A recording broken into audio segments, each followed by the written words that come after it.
Olá, eu me chamo Camila da Silva, sou repórter e produtora do site de Carta Capital e hoje recebo Rafael Rocha, pesquisador do Instituto Sou da Paz, organização que acompanha e propõe políticas públicas de segurança pública, justamente para tratar do que foram estes primeiros 7 meses da gestão Tarcísio de Freitas na segurança pública de São Paulo.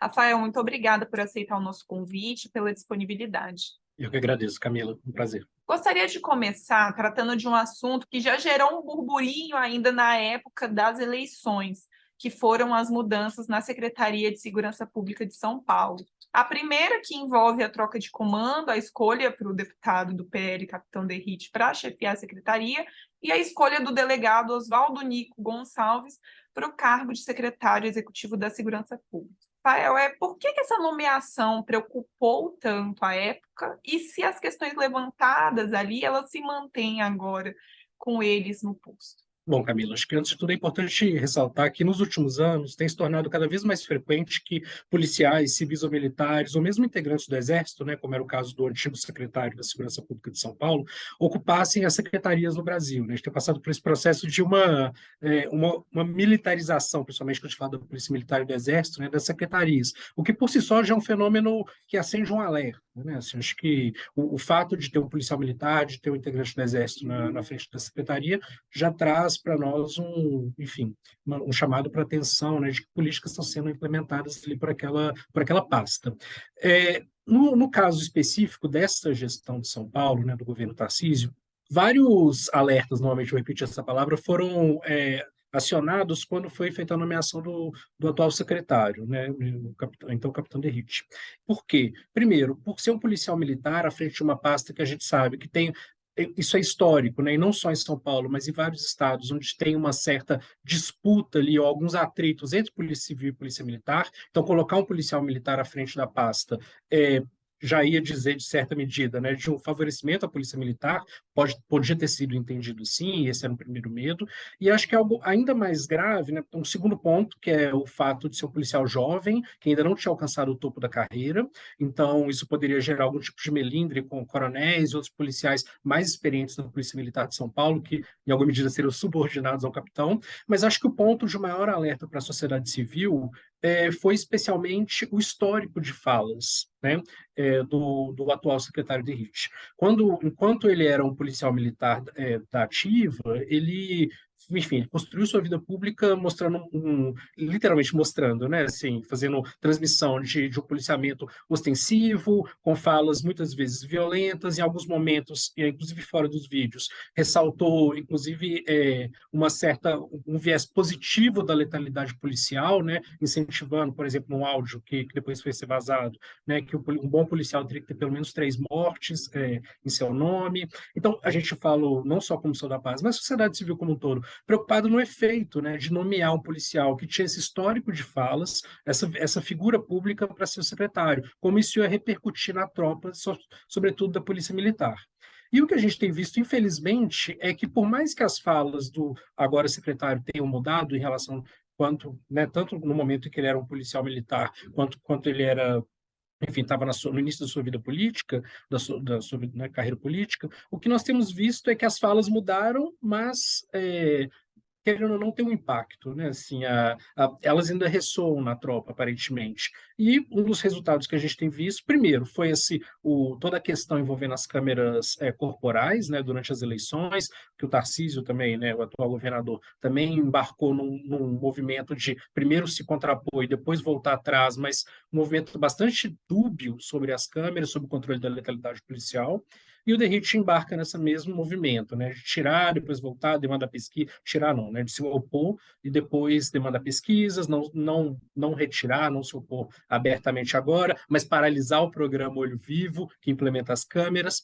Então, em resumo, muito do que a gente temia tem que se concretizado nesses primeiros 6 meses. Um aumento da letalidade policial, uma paralisação do controle do uso da força e algumas falas que nos parecem problemáticas, ainda que tem alguns pontos que a gente tem que reconhecer que foram de avanços, como uma tentativa de maior transparência nos dados da segurança pública. Em relação à questão do suposto favorecimento da Polícia Militar que teria com essa nomeação, teve uma entrevista coletiva, depois de assumir o cargo, que o então secretário Derrite disse que o fato de ser um delegado da Polícia Civil no cargo de secretário executivo e ele um PM reformado ajudariam na integração dessas duas categorias. Dá para se dizer que isso se reflete na prática? É um argumento frágil? Já é possível fazer alguma ponderação, por exemplo, sobre queda no casos de furtos, roubos, sequestros e golpes que acontecem em São Paulo, dada essa suposta integração? Não, pessoalmente, a gente não, eu pelo menos não consigo enxergar, a gente, enquanto instituição aqui no Sul da Paz, não consegue ver essa maior integração, né? É um argumento, enfim, para tentar, eu acho que em algum momento, quando se escolhe o secretário da Polícia Militar, é quase que automático, né? Teria que ter algum outro tipo de ato que prestigiasse a Polícia Civil, então me parece que é uma dupla aí que é formada um pouco nesse sentido.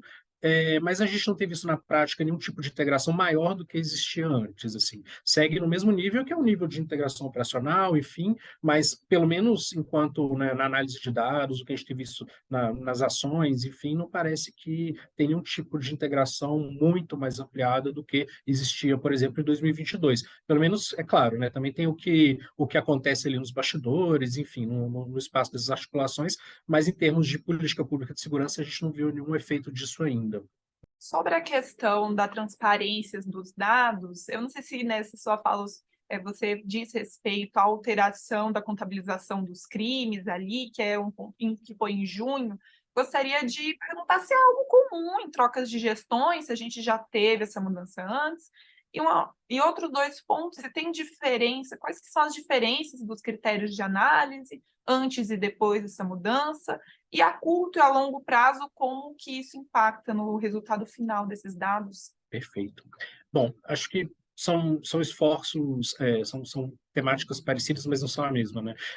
A questão da transparência, desde o início da atual gestão, tem, pelo menos na segurança pública, uma tentativa de disponibilizar mais dados, né? Então, o site da Secretaria da Segurança Pública tem um portal, tinha uma parte da transparência, o portal da transparência dela, onde já era disponibilizado há muitos anos já, né? O Estado de São Paulo é um dos que tem maior transparência de dados, de segurança pública, das ocorrências, mas foi ampliado. Né, a partir, se não me engano, de março, foi ampliado os dados. Então, por exemplo, a gente não tinha acesso a microdados, né, assim, o bairro que aconteceu, enfim, de ocorrências de estupro, por exemplo. Isso não tinha. Tinha de roubo, tinha de homicídio, tinha de episódio de letalidade policial.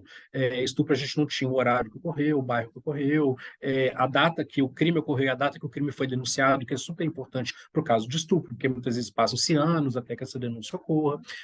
Então, nesse ponto houve um avanço, isso tem que ser reconhecido. Agora, o que houve também, e aí me parece que, ainda que talvez possa ter sido motivado por um esforço de maior transparência, mas se coloca um pouco os pés pelas mãos, é uma mudança, não na metodologia. No início foi tão mal veiculado, isso foi feito de uma maneira que pegou todos tão de surpresa, que se entendeu como uma mudança de metodologia. O que hoje, de acordo com o que a Secretaria diz, o que nós entendemos é que não mudou a metodologia de contabilização dos crimes de São Paulo, mas mudou a fonte desses dados, né? Antes os dados eles eram recolhidos, né, assim, analisados a partir do RDO, né, que é o Registro Digital de Ocorrências, que é preenchido por cada delegacia, e agora é usado o SPJ, que é o Sistema de Polícia Judiciária da Polícia Civil. Então, houve uma integração de alguns bancos e, aparentemente, o que nessa mudança se notou uma lacuna e uma falta, né, de vários crimes, de várias ocorrências, na casa dos milhares, que está sendo avaliada por uma equipe, uma comissão, para fazer a auditoria desses dados. Então, na prática, o que a gente entende é que não mudou, mas não mudou o método, mas mudou a fonte, né? E isso foi feito de maneira muito atropelada, isso é importante dizer. Foi feito com uma nota que foi disponibilizada quase meia-noite do dia que os dados foram soltos no site da Secretaria, falando só que foi encontrada uma um descalibramento ali nas estatísticas, que elas estavam sendo reavaliadas, e no momento que isso foi feito, como foi feito com muito pouco cuidado, em maio, melhorou muito as estatísticas já do mês anterior, que era de abril. Então, levantou muita suspeita. E é evidente, né, você tem uma série histórica longuíssima, como é o caso do Estado de São Paulo, de mais de décadas de alguns indicadores criminais, e você muda, né, e não explica muito bem, depois foi se entender que o que mudou foi o banco de dados, mudou foi o sistema, que aparentemente é um ganho para a Secretaria de Segurança Pública, para a sociedade, porque realmente permite disponibilizar mais dados, como eu estava comentando, agora a gente tem acesso a mais dados. Mas a forma como essa mudança foi feita foi uma forma muito atropelada e que levanta suspeitas. Levanta, se não suspeitas, levanta uma certa uma falta de confiança nessa série histórica, né? Quando a gente começa a comparar, porque na segurança pública é muito comum a gente comparar os primeiros 6 meses de 23 com os primeiros 6 meses de 22 com o de 21, mas agora tem um asterisco nos primeiros 6 meses de 22, né? Então, enfim, acho que esse tipo de mudança sempre é um pouco traumática numa série histórica tão longa como a de São Paulo, onde já está tão consolidada a forma como analisar esses dados, produzir esses dados, e a forma como foi feita foi muito atropelada. Então, amplificou esse atrito da mudança. E qual que poderia ser uma maneira mais ideal, adequada, a ter sido feito e agora com essa auditoria? O principal problema, Camila, é se, vamos supor, que tem a mudança do sistema, você efetivamente percebe, olha, tem uma discrepância aqui entre os dados. Se o objetivo é alcançar uma maior transparência, que é o objetivo que o governo tem, o governo de São Paulo tem apontado, acho que o ideal seria, então, chamar o Ministério Público, chamar a sociedade civil, universidade, institutos de pesquisa, movimentos sociais, para fazer essa discussão. Para falar, olha, a gente encontrou nos primeiros meses de 22 uma discrepância de alguns milhares de ocorrências, sobretudo nos crimes patrimoniais, que a gente sabe que é um ponto muito sensível da gestão Tarcísio, né, um ponto que foi a bandeira da segurança pública, tem sido, pelo menos, nesses primeiros 6, 7 meses, e a gente quer fazer uma auditoria que vai ter, sim, a Polícia Civil, a Polícia Militar, a Secretaria da Segurança Pública, a Polícia Técnico-Científica, mas também vai ter o Ministério Público, vai ter universidades, vai ter institutos de pesquisa, e colocar isso abertamente para formar uma comissão para discutir isso, porque você teria mais lastro. Essa decisão, essas mudanças, elas teriam sido, em alguma medida, legitimadas por um corpo maior, que não é um corpo só da Secretaria, só de policiais, que foi como foi feito. Né? Essa comissão ela já produziu um relatório que foi divulgado na semana passada, vai continuar trabalhando, se não me engano, até setembro, mas ele é formado por policiais militares, civis, servidores da secretaria e policiais técnicos científicos. Então, me parece um pouco um tiro no pé, porque você forma uma comissão para fazer uma auditoria e gerar mais legitimidade, mas ao mesmo tempo você não chama ninguém de fora para olhar como tem sido feito.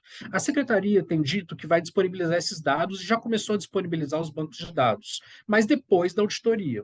Eu acho que não faz muito sentido. A ideia é ver como esse processo é construído, quais estão sendo os critérios para identificar qual base estava certa, né, se é do ano passado, se é desse ano, e aí sim o processo é mais importante muitas vezes até do que o produto, né? Porque a gente tem que confiar no processo. Então, nesse ponto, poderia ter sido melhor nesse sentido.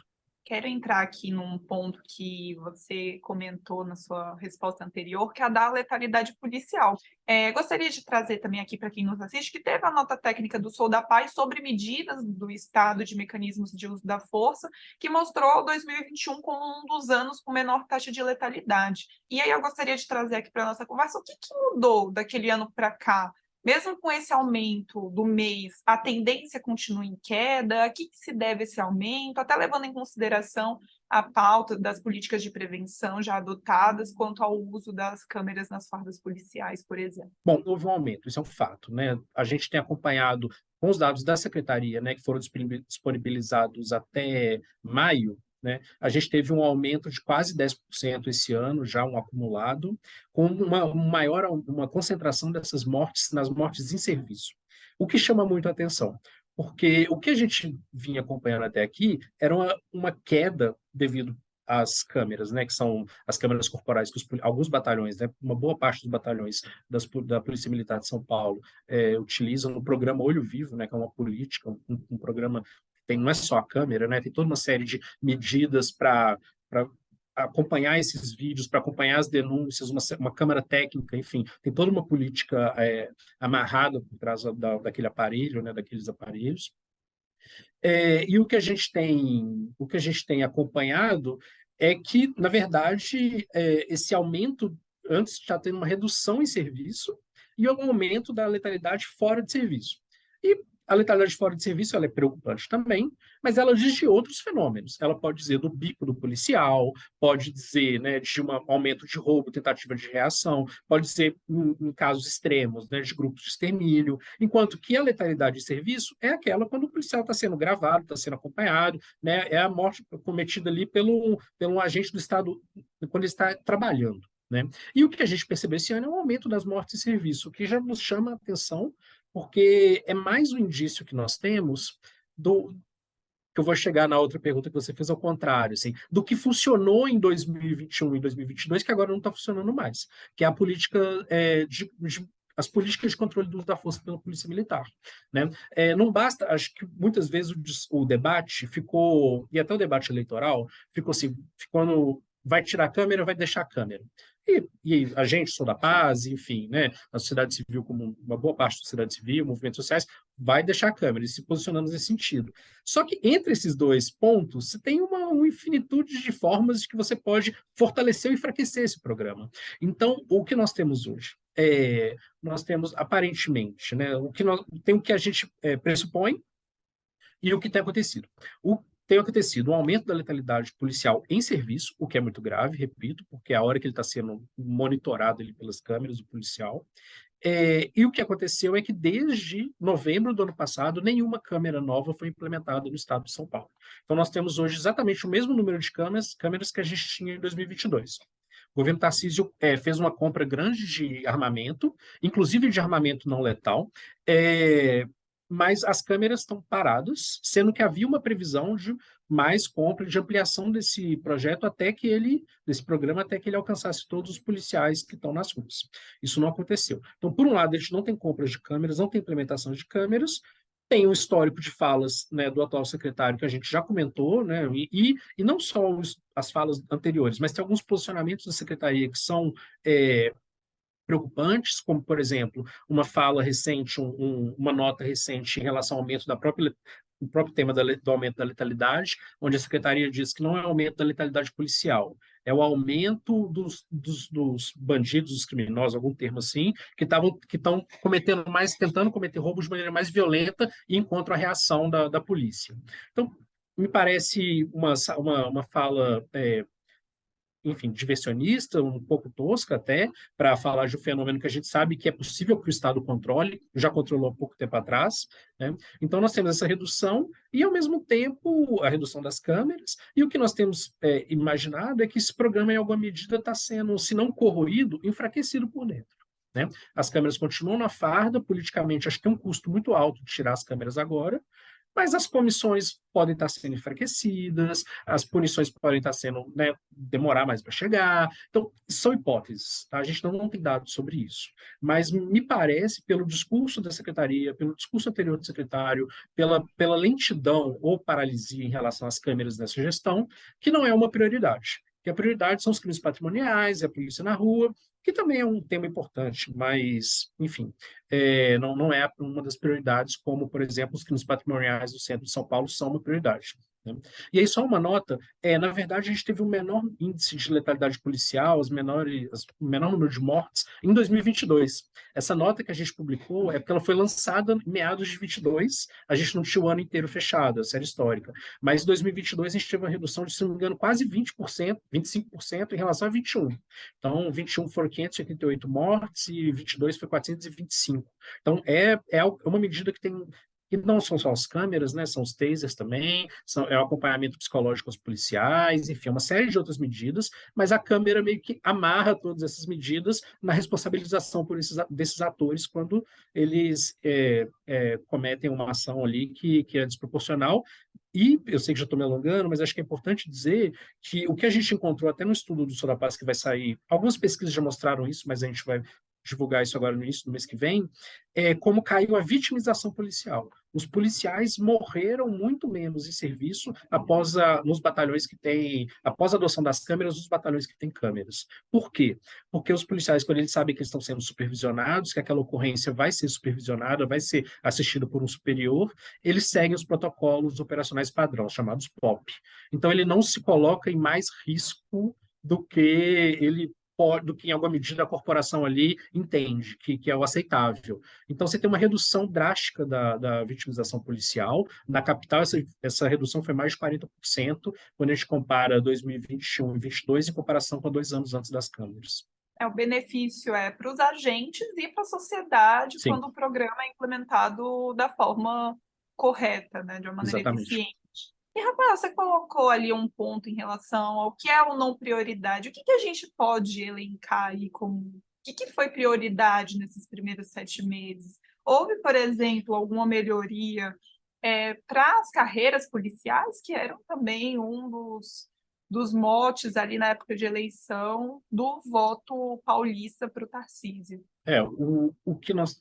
Enfim, acho que teve um movimento, né, claro, em relação às forças policiais, abertura de concurso, um aumento também, né, que foi dado para as carreiras, que é importante. A gente entende que a Polícia de São Paulo, principalmente a Polícia Civil, tem uma demanda salarial que é muito antiga, né, assim, que já vem, enfim, há quase 10 anos. Então, na comparação com as outras polícias do país, especialmente a Polícia Civil, que eu tenho acompanhado essa demanda mais de perto.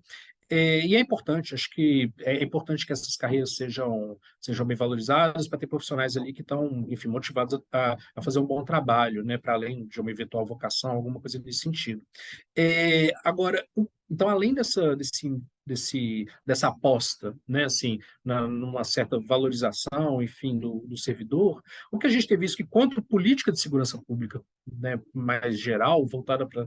Tem uma priorização dos crimes patrimoniais. Isso a gente tem visto desde o início desse ano, né? Assim, também acho que tem uma coisa que se soma aí, que é esse período onde a pandemia deixa de ser uma limitação da circulação já em 2022. Em 2023, os crimes patrimoniais, em 22 já estavam fortes, em 23 voltam com tudo, e uma modernização do crime, né? A gente tem muitos crimes envolvendo o celular que não é mais para o aparelho, né? Enfim, é para acessar Pix, é para acessar outros aplicativos, onde é possível fazer empréstimos, transferências. Então, você tem uma modernização do crime, cria uma sensação um aumento desses crimes, né? Principalmente roubo de celular, cria uma sensação de insegurança muito forte na sociedade.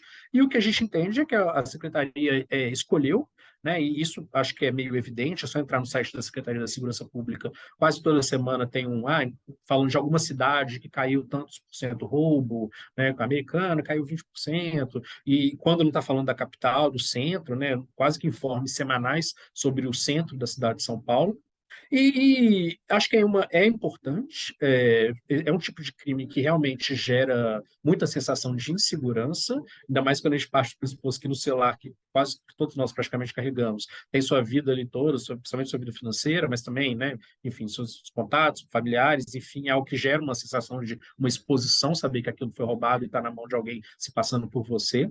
É, e o que a gente tem visto é que tem havido um investimento interessante na investigação, que era algo que o Instituto da Paz sempre apontava, né? Não adianta só colocar policial militar na rua, é importante para coibir, para recuperar celulares eventualmente furtados ou roubados, ou outros crimes patrimoniais, mas se você tem uma cadeia, que a gente tem visto no caso dos roubos de celulares, você tem uma cadeia financeira, uma cadeia econômica, né? Você tem a pessoa que rouba, mas essa pessoa não é quem vai quebrar a senha, não é quem vai hackear os aplicativos, não é o laranja que vai passar o dinheiro. Você tem todo um sistema onde os celulares são vendidos para equipes qualificadas, especializadas em desbloquear os celulares de aparelho de modelo X, modelo Y, e que tem, por sua vez, atores especializados para fazer o repasse desses dinheiros. Os laranjas vão receber o Pix, vão receber o empréstimo. Então, era preciso um esforço investigativo maior. Isso tem sido feito. Acho que isso é importante ressaltar, que em relação aos crimes patrimoniais, o centro de São Paulo ainda é uma questão. O governo de São Paulo entra muito mal na questão da Cracolândia, né, como a Prefeitura de São Paulo já está muito mal há muito tempo, né, para lidar com esse fenômeno. Lida tão mal como o governo anterior, talvez até pior agora, o governo estadual. E isso agrava, torna tudo a questão mais complexa, não só na questão de segurança pública, mas da assistência social também. Enfim, o centro de São Paulo está um caos. Está um caos porque nem os serviços de assistência conseguem atender aquelas pessoas, não é só da segurança pública, né? As pessoas que são usuários ou que estão moradores de situação de rua, ou usuários de crack ou de outras drogas, estão espalhadas, são movimentadas pela Guarda Civil Municipal, né, periodicamente, então gera uma situação que não parece que ela não desaquece, ela está sempre aquecida, ela está sempre em movimento, né? Mais do que normalmente a Cracolândia já estava. Então, me parece que esse é o ponto, né? Assim, é um investimento na carreira policial, que é importante, vamos ver se isso se mantém, os concursos vão ser chamados, e o foco nos crimes patrimoniais, que são importantes, mas é preciso olhar para outras questões, como, por exemplo, os estupros, como pensar uma outra lógica para atuar sobre a Cracolândia, que não é só câmera, não é só polícia militar, isso não vai resolver. Eu faria de uma maneira longa, eu faria esses destaques aí. Aproveitando que você colocou como gancho na sua resposta anterior a questão dos números de estupro, quero trazer aqui para quem nos assiste que durante o período de janeiro a março houve um aumento de notificação, foram 3.551 nesse primeiro trimestre do ano. E a minha pergunta é a seguinte: essa alta de notificação, ela pode estar ligada ao aumento de denúncias? Quais as outras questões envolvidas? E quais que têm sido ações da Secretaria de Segurança Pública contra esse crime que vocês têm acompanhado? Junto a isso, exemplos de boas práticas que podem, em outros estados, que podem servir de apoio para a experiência paulista. Bom, Camila, como você comentou, no primeiro trimestre desse ano, a gente teve o recorde da série histórica em um trimestre, né? Nunca um trimestre na história de São Paulo registrou tantas denúncias, né? Tantas ocorrências de estupro, desde que esse crime começa a ser monitorado, no início dos anos 2000. Então, mas também, infelizmente, não nos surpreende. Por quê? Porque já faz bastante tempo, já fazem mais ou menos desde 2015, que esse crime só tem aumentado no Estado, que as notificações, as ocorrências de estupro só têm aumentado. E, infelizmente, né, quando os dados saírem na semana que vem, os dados oficiais de junho, tem uma altíssima probabilidade que a gente vai ter o semestre com mais notificações, mais ocorrências de estupro da história do Estado de São Paulo. Então, só para dizer que isso não foi algo, né, que aconteceu nesse momento, nessa gestão, nesse ano. É algo que já vem crescendo, né? E que aí, acho que na sua pergunta tem uma das principais questões sobre o fenômeno, né? Diferente de quando a gente fala de homicídio, que é um crime que dificilmente é subnotificado, pode ser, né? Subnotificação é quando o crime acontece, mas não é registrado pelas autoridades competentes. Crime de homicídio é muito mais difícil fazer isso, porque você tem uma questão da saúde, enfim.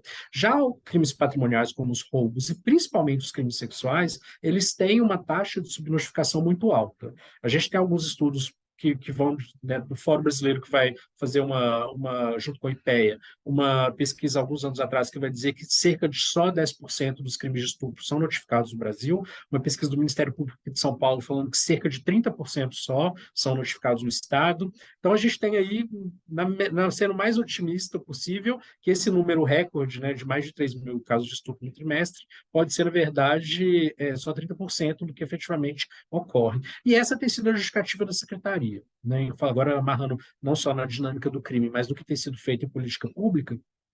Até o momento, o grande argumento da Secretaria da Segurança de São Paulo, da Segurança Pública, é dizer, olha, a gente tem visto um aumento da notificação. As pessoas, a sociedade está mais consciente sobre esse tipo de crime, sobre, enfim, identificar os casos de estupro, e aí tem denunciado mais.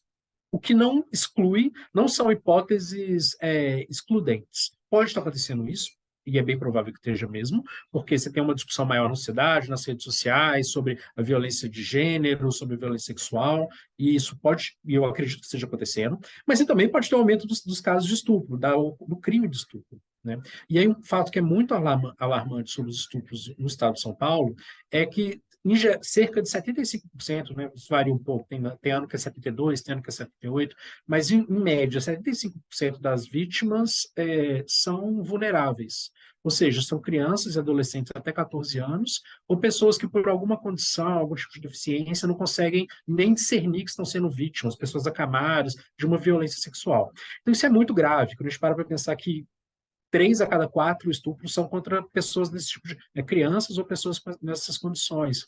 E isso pode parecer só mais um agravante, algo que torna esse crime ainda mais terrível, mas na verdade isso muda toda a lógica da política pública, porque a gente não está falando daquele estupro que do imaginário, onde geralmente é uma mulher adulta que é agredida na rua por um estranho. Claro que isso acontece, e num estado tão grande como São Paulo acontece bastante, mas não é a maioria dos casos. A grande maioria são violências cometidas no círculo familiar primeiro, a vítima é uma criança, e as violências são cometidas pelo vizinho, pelo primo, pelo padrasto, por um tio, por pessoas que estão próximas. Então, é preciso pensar medidas, e aí já chegando ao terceiro ponto da sua pergunta, pensar medidas como a gente tem visto em outros estados, que amarrem, se a gente está dizendo muito parecidos, em certo sentido, com as medidas para combater o feminicídio. A gente não está dizendo de um crime igual ao roubo, que acontece na rua, entre estranhos, numa questão de oportunidade. Estou falando de um crime que acontece dentro de casa, muitas vezes com pessoas que são de extrema confiança da família, muitas vezes acontece repetidamente, a gente vê casos e casos que a criança foi abusada durante anos. Então, é preciso trazer quem está muito próximo, primeiro, né, fazer campanhas de conscientização para que as famílias consigam identificar certos tipos de comportamento como suspeitos, mas principalmente capacitar e trazer para esse debate não só a polícia militar e a polícia civil, são importantes na hora que aquele crime tiver que ser investigado, aquele autor tiver que ser preso, mas trazer a educação, que vai lidar com aquela criança cotidianamente, vai identificar que o comportamento dela está diferente, uma fala que pode ser indício de que alguma coisa está acontecendo diferente na casa dela, capacitar a saúde, que vai fazer esse atendimento, que vai fazer esse acompanhamento dessa criança, capacitar a assistência social. É preciso pensar de uma maneira articulada sobre esse crime. E o que a secretaria faz é dizer, olha, o aumento da notificação, as DEANs estão funcionando, a Delegacia da Mulher, mas a gente está dizendo de uma outra dinâmica de crime, muitas vezes. É um crime contra a criança, né? Não só contra a criança, mas majoritariamente contra crianças e adolescentes. Então é preciso pensar de uma maneira mais articulada, e até agora a secretaria tem se esquivado. Então, o que eu tenho fazendo um link com a sua conversa, o que a gente tem pensado é que a prioridade que tem sido dada para os crimes patrimoniais, o estupro é o sentido contrário. Ele não é nem comentado nas notas oficiais quando saem os dados, ele é deixado de lado porque é uma notícia ruim. É um crime que está aumentando e que demanda um trabalho que é muito mais complexo do que só botar a polícia na rua. Nos outros estados que você comentou, também essa dinâmica se repete de serem a maioria das vítimas crianças e adolescentes? Esse é um ponto sensível, porque tem muitos estados que nem têm esse dado, Camila. Então, em alguns estados que a gente conhece, tem uma maioria, mas não é tão alta. Eu sei de Minas, é 60 e poucos por cento, que é o meu estado, e tem esse dado. Mas tem outros estados que não têm. Então, o Fórum Brasileiro tem começado há alguns anos a fazer um levantamento, mas você vê que ainda tem algumas lacunas de alguns estados, e eu acredito que existam estados que têm um percentual maior, outros um pouco menor em relação a vítimas vulneráveis, mas isso ainda é um pouco uma lacuna dos nossos dados oficiais, então fica um pouco uma lacuna no saber científico também sobre esse tema. Mas me chamou muita atenção. Eu realmente não esperava que fosse 75%, e no interior é ainda maior. No interior teve anos que bateu 80%, 81% das vítimas vulneráveis. Então, é um fenômeno que a maioria, e isso é muito interessante, né? Assim, como quando a gente pensa em estupro, o imaginário vai para uma outra dinâmica, com outro tipo de vítima, em outro local que não é a casa, é a rua escura, que, claro, acontece, a gente sabe que acontece, né? É terrível também, mas não é o grosso, né, desse volume tão alto que a gente tem registrado no estado de São Paulo. E aí a gente entraria num debate de educação sexual nas escolas, a gente entraria em outras Exato. pautas que envolvem a proteção da criança e do adolescente, né? Para a gente se encaminhar para o final, eu gostaria de trazer um último tema que pegou não apenas São Paulo, mas como o Brasil no início desse ano, que foram os atentados graves das escolas brasileiras, com vítimas fatais, incluindo aqui na capital, e a resposta imediata tomada ali em abril pela gestão estadual foi um investimento de 60 milhões de reais para a contratação da segurança privada para as escolas estaduais. Essa iniciativa pode ser efetiva, por exemplo, numa fiscalização de entrada de armas de fogo nas instituições, de coibir possíveis atentados? Quais são as consequências ou questões que podem ser levantadas sobre a entrada desses agentes em ambiente escolar? Bom, Camila, me parece que foi uma medida tomada no calor desses ataques, né, desses ataques terríveis que a gente teve nos últimos 2 meses, porque não, para mim, não faz muito sentido a segurança privada, porque nem entrando na questão dos custos, né, mas para pensar que é um tipo de segurança que ele não tem um vínculo com a comunidade, não tem um vínculo com a escola.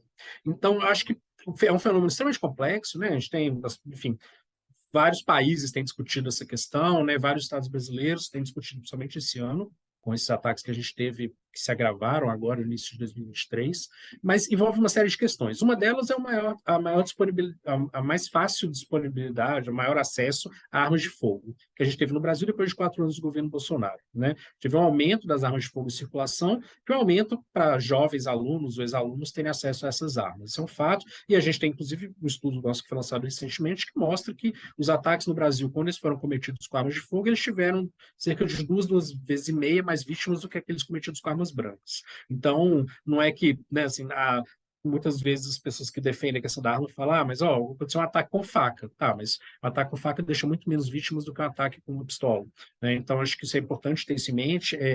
Isso também, nos Estados Unidos, tem um volume muito maior desse tipo de crime, né, desse tipo de atentado, a gente consegue encontrar a mesma coisa, inclusive categorizando, né? Armas automáticas têm um número de vítimas muito maior que semiautomática, enfim. Acho que a questão da segurança privada, voltando ao começo da resposta, é isso, ela não é uma resposta, e eu acho que tem que ter mais segurança nas escolas, a polícia tem que estar integrada, né? Não basta colocar uma viatura estacionada lá na porta, ou da polícia militar, ou a gente não pode esquecer das guardas civis municipais, que tem esse papel, né, de estar nos aparelhos públicos, de acompanhar o atendimento nesses aparelhos, uma das suas funções. Mas não é só colocar o policial lá na porta. Acho que esse policial, a gente tem um programa em São Paulo da ronda escolar, ele tem que ser integrado à comunidade escolar, ele tem que ser quase que um funcionário ali da escola, alguém que os alunos conhecem, confiam, tem que ser alguém que está perto ali, que entende a dinâmica da escola, que entende os horários, os comportamentos dos alunos, ele tem que ser alguém que está ali e que aquela escola é uma parte integral do seu trabalho. A segurança privada é o oposto disso, né? Uma pessoa que está ali, mas que a qualquer momento pode estar em outro posto, não tem um vínculo, né, com aquela comunidade, com aquela escola. Então, me parece uma medida inócua, assim, não sei se vai. Acho que tentando entender o lado, né, acho que tem das demandas, inclusive dos professores, né, que se sentem muito inseguros muitas vezes. Acho que é para tentar acolher um pouco essa medida e colocar um segurança lá, mas pensando em efetividade, né, não me parece que é uma escolha muito boa. Pelo contrário, acho que talvez o caminho fosse reforçar a ronda escolar, fazer parcerias com as GCMs, pelo menos da região metropolitana, para que tenha uma atuação mais padronizada, coordenada nas escolas. E acho que pensar, sobretudo, né, sobre essa questão do controle de armas. Assim, a gente colocar plantado um segurança lá, ou privado, ou mesmo que seja um policial militar, ele não vai revistar as mochilas, né? Acho que a gente tem que, e a gente nem quer que isso aconteça, né? Óbvio que, né, essa não é a proposta, botar detector de metal, como é no caso dos Estados Unidos. Acho que a ideia é muito mais alguém que esteja atento à dinâmica escolar, que seja dentro do possível, próximo dos alunos, próximos dos professores, dos demais funcionários da escola, e ter uma política efetiva do controle de armas. A gente teve um derrame de armas, algumas delas com alto potencial ofensivo, fuzis, por exemplo, em menor escala nós tivemos, né, muitos fuzis vendidos, muito menos em comparação com a pistola, nos últimos 4 anos. O governo federal tem tomado medidas, mas é preciso que os estados se organizem para tirar essas armas de circulação, as armas, claro, né, que estejam legais, enfim, ou que estejam na posse de menores de idade. A gente teve um fenômeno bizarro nos últimos 4 anos, de adolescentes frequentando clube de tiro, né? Adolescentes com mais de 14 anos podiam frequentar clube de tiro. Então, é preciso, em alguma medida, mitigar esse dano que foi feito. Né? Isso não vai ser feito do dia para a noite, infelizmente. Acho que é preciso pensar as escolas, fortalecer a comunidade escolar, discutir com professores, trazer a polícia militar, trazer as GCMs, mas também ter políticas de retirada das armas de circulação, monitoramento das armas que estão legais, de quem não for renovar, principalmente dessas armas de grosso calibre, né? A gente ainda não viu, e espero que a gente não veja, um ataque com um fuzil, com uma arma desse tipo, que é muito comum nos Estados Unidos. Então, enfim, é um problema que tem muitas faces, que vai desde as dificuldades, né, das comunidades, das escolas, que estão ali muitas vezes como um dos poucos serviços públicos que funcionam ali, a questão do afastamento da polícia desse espaço, das forças de segurança, a questão das armas, e toda essa questão da internet, das plataformas que não têm se responsabilizado pelo discurso de ódio. Não me parece que segurança privada isoladamente, ou qualquer outra medida sozinha, vai ser uma solução mágica para essa questão. Não há uma bala de prata, né, para lidar Exatamente. com todos esses pontos aqui, que também tangeram essa nossa conversa. Rafael Rocha, muito obrigada mais uma vez pelas análises, pelas contribuições. Espero nos próximos 7 meses voltarmos aqui com algumas novas notícias e positivas, né, da direção de resolver parte desses problemas de segurança pública aqui da capital. Para vocês que nos acompanham, muito obrigada. Caso você não seja inscrito em nosso canal, recordo para se inscrever e receber sempre conteúdos novos como este. Até a próxima.